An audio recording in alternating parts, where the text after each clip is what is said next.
A gente vive falando, bom, falar de política todos os dias, né? Mas a gente já tem dito assim, porque a eleição já começou, né? Há um ano. Pensa, ano que vem a gente vai estar aqui nas andanças para o segundo turno. A gente fica falando de eleição presidencial, também falando de eleição para governador, e aí vários pré-candidatos, né? Quando a gente fala de presidencial, Tarcísio, Zema, Ratinho Júnior, do Paraná. Então, é muito legal que a gente possa conversar. E você já está vendo aqui o nosso convidado. Nós estamos com o deputado estadual Alexandre Cury, que é do PSD e é presidente da Assembleia Legislativa do Paraná. Então, tem a missão de cuidar de um monte de gente diferente, diversa, dentro de uma Assembleia Legislativa. Deputado, obrigada pela gentileza. Bem-vindo ao live. Bom dia, Clarice. Bom dia a todos, aos nossos telespectadores aqui da CNN. Uma honra muito grande estar conversando com vocês. Muito bom. Vamos aqui papear. Estamos as três aqui com muitas perguntas para fazer ao senhor. De maneira geral, bom, o senhor está ali dentro da Assembleia Legislativa, num cenário de governador, Ratinho Júnior, com a possibilidade de sair para um cenário nacional. O senhor avalia como esse espaço pré-eleição, vamos dizer que a gente é ansioso, mas um ano antes só se fala disso. Como é que está esse cenário, hein, com o governador do estado no cenário nacional? Olha, no cenário nacional, o governador tem dito, o governador do Paraná, o governador Ratinho Júnior, que quer participar de um projeto de país, projeto do futuro desse país. E ele tem um grande exemplo a apresentar aos brasileiros, que são duas grandes gestões no Paraná. Lá no Paraná, o governador tem um grande mérito na transformação do estado do Paraná, mas principalmente em ter criado uma paz política no estado. Hoje o governador do estado, o presidente da Assembleia, os outros poderes sentam na mesma mesa e colocam os interesses do Paraná e dos paranaenses em primeiro lugar. Isso é muito importante. As pessoas estão acompanhando no Brasil muitos embates entre poder legislativo, poder executivo. Polarização. E lá no Paraná, nem o presidente da Assembleia, nem o governador, nós não perdemos tempo nesse debate ideológico radical. Nós não perdemos tempo em brigas políticas, nós priorizamos as políticas públicas. E esse resultado é muito positivo, porque hoje o Paraná tem a melhor educação do Brasil, é o estado mais sustentável do Brasil. Você tem um debate aí diário sobre emendas parlamentares. Nós não temos emendas parlamentares lá no Paraná. Lá no Paraná, nós temos a única Assembleia do Brasil que todos os anos economiza 50% do seu orçamento, dinheiro do povo do Paraná.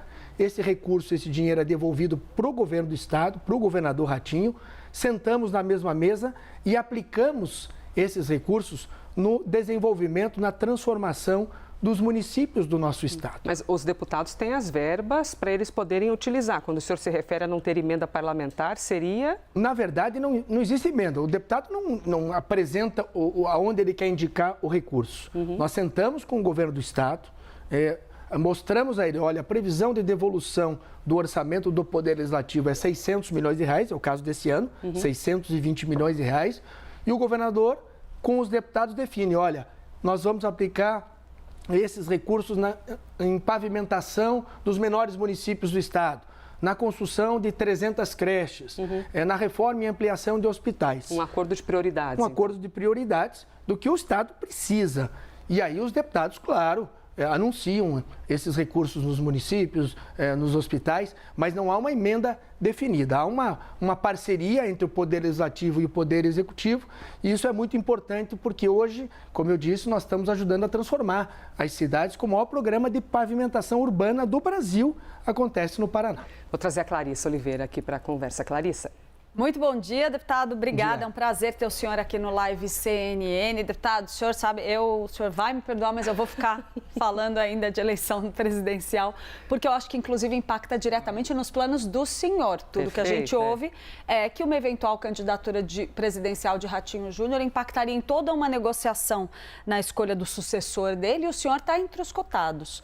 Então, eu gostaria de pedir o seu olhar a respeito do posicionamento de Tarcísio de Freitas. A gente vê essa coisa um pouco ambígua, uma hora a cena com um discurso mais nacional, apontando para uma possível candidatura presidencial, depois ele se recolhe, e a gente vê o PSD, partido do senhor, também do governador, naquela divisão. Olha, Kassab diz, a gente vai com o Tarcísio se ele for candidato, se não for, temos o nosso nome aqui. O cenário atual, no seu entendimento, aponta para uma candidatura de Tarcísio de Freitas? Isso, se confirmar, Ratinho Júnior, na avaliação do senhor, tende a se retirar da disputa? E aí chego na parte que lhe toca. Qual vai ser o jogo para tentar uma composição com partidos diversos para escolher o sucessor de Ratinho Júnior? Olha, eu acho que essa indefinição ela é prejudicial para a direita. Você não ter um candidato definido ainda, mas a renúncia do atual governador de São Paulo, Tarcísio de Freitas, é uma possibilidade da união da direita. Não há essa definição. Eu internamente acredito que Tarcísio de Freitas será candidato à presidência da República, mas nas conversas que eu tenho tido com o governador do Paraná... O senhor acredita ou não? Perdão, perdi essa Eu parte. acredito... Que ele vai ser o candidato. Eu acredito que o Tarcísio de Freitas irá renunciar e será candidato à presidência da República. Mas a candidatura do Tarcísio não impede a candidatura do governador do Paraná. É claro que, como você disse, Clarissa, nós sabemos da proximidade do presidente Kassab, presidente do PSD, com o governador Tarcísio de Freitas. Ele fala publicamente isso, de que se Tarcísio de Freitas vier a ser o candidato, o PSD vai acompanhar a sua candidatura, mas nada impede também do governador do Paraná, e ainda há o prazo para isso, mudar de partido e viabilizar a sua candidatura. Eu tenho visto o governador do Paraná muito entusiasmado. O senhor falou agora nas conversas que eu tive com o governador, e aí a gente parou no meio, eu queria que o senhor contasse um pouco das suas conversas. As conversas que eu tinha com o governador é muito cauteloso, né? O governador do Paraná, ele tem dito abertamente que ele quer participar de um projeto de Brasil, projeto de mudança desse país, sendo candidato ou não sendo candidato. Mas eu tenho conversado nos últimos meses e vejo um entusiasmo enorme do governador do Paraná, disposto a disputar a presidência da República, seja no PSD ou seja fora do PSD. A sua disposição é ser candidato pelo PSD, um partido grande, pela relação que tem com o presidente Kassab. Mas eu não acredito que a candidatura do Tarcísio impeça a candidatura do governador do Paraná, Ratinho Júnior. Vou caminhar aqui para a Isabel Mega e só perguntar, não ofende, mas o senhor seria candidato ao governo do Estado? Assim, só para saber mesmo, viu, deputado? Você sabe, Elisa, que político sempre fala com cautela, né? Estou pensando, estou tentando viabilizar.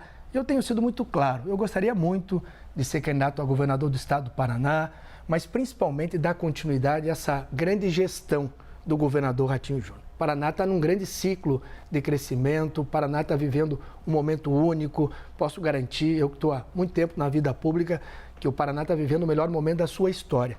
E eu tenho colocado o meu nome à disposição do meu partido, do PSD.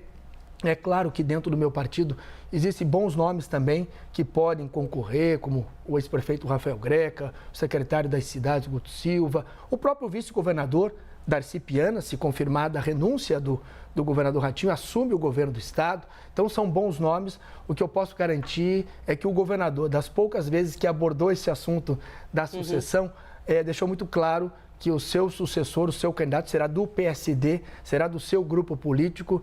E eu não tenho dúvida que hoje ele é o maior cabo eleitoral, 80% de aprovação.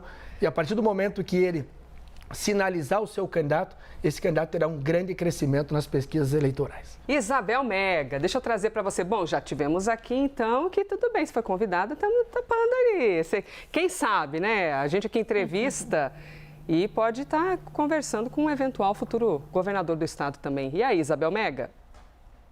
Oi, deputado, bem-vindo, que bom ter o senhor por aqui, bom dia. Bom dia. Seguindo nessas análises de conjunturas, e a gente adora isso aqui no Live, eu queria ter uma leitura do senhor sobre o bolsonarismo como um fator para a candidatura de um nome de centro, um nome da direita para 2026.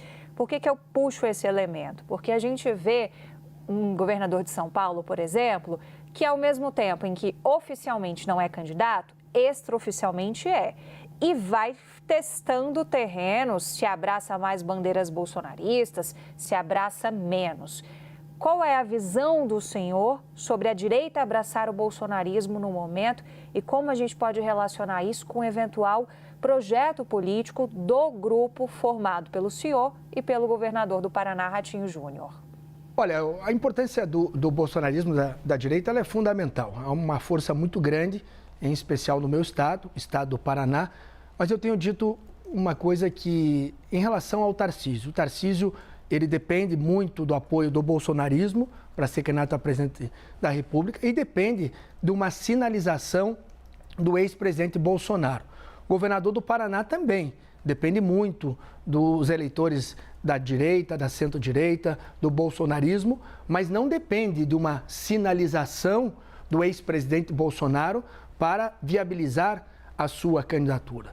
E eu entendo nesse momento a força do bolsonarismo, mas entendo também que o governador do estado do Paraná hoje é o que mais transita no eleitor de centro e é o que teria essa viabilidade de dialogar com o centro, o eleitor de centro. Então, a força do bolsonarismo ela é inevitável, ela terá um papel muito importante nas eleições do ano que vem, nas eleições presidenciais. No meu estado, nas eleições estaduais, o bolsonarismo tem um peso muito grande, praticamente decide as eleições no estado do Paraná, no estado de Santa Catarina, mas o governador do Paraná tem essa oportunidade, tem esse diferencial de poder disputar a sua candidatura sem uma sinalização do ex-presidente Bolsonaro, claro, dependendo do voto da centro-direita, da direita, mas não tendo que esperar essa sinalização. Por isso que eu entendo de que o tempo passando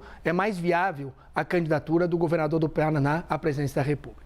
Deixa eu trazer aqui um olhar, por favor, de um assunto que é macro, deputado, mas que também diz respeito de maneira micro ali para todas as cidades e estados, que é segurança pública, né?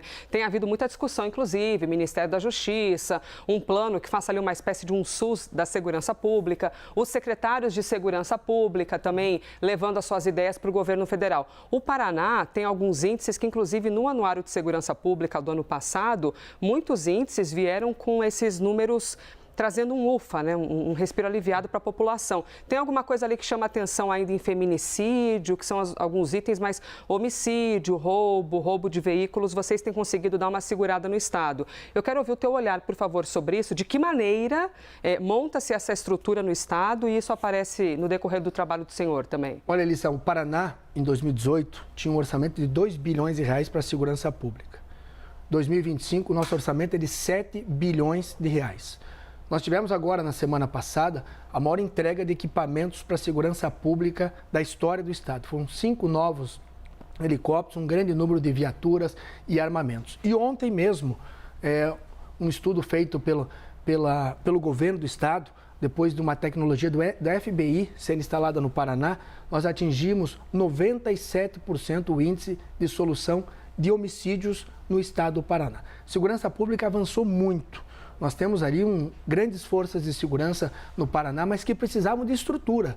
Nós tínhamos no Paraná, no passado, muitas comarcas sem delegados, sem policiais militares. Hoje no Paraná, nós temos todas as comarcas com delegado, temos uma grande estrutura. Por um exemplo para você, a última entrega de viaturas para a Polícia Militar do Paraná são Dodge Rams.